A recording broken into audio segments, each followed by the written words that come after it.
Hey guys, John.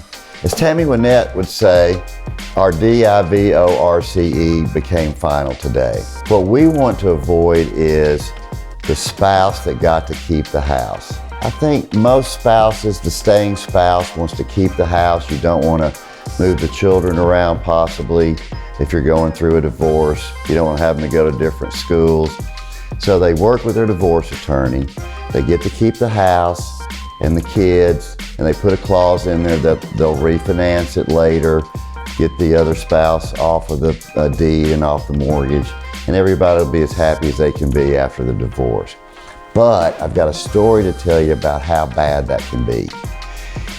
If you're the staying spouse and you keep the house, say for the kids, and it has a foundation problem, it doesn't appraise, the leaving spouse has got their tax lien on the house that you didn't know about. They've got a judgment lien on the house that you didn't know about.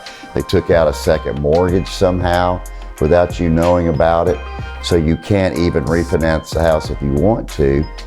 Or if you go to refinance and you don't have enough income to refinance, how are you going to refinance? How are you going to follow that order? So, having said all that, we want to make you aware of those possibilities. But what you can do to avoid all that is take these 4 simple steps. 1, have the house inspected just like the spouse was buying it to begin with, and that'll come with the foundation cracks.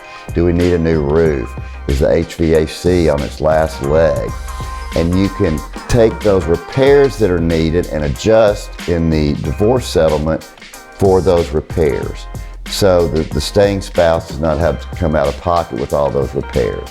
Second thing you do is get a title search. We're happy to do that for you.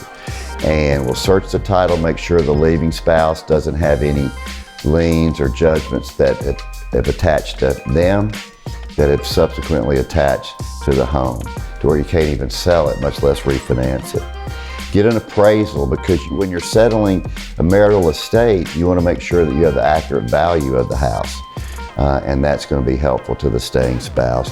And if you're going to do the clause where the staying spouse is going to refinance to take the leaving spouse out of the home, then make sure that you have enough income to qualify, get pre-qualified, and make sure that that's even a possibility.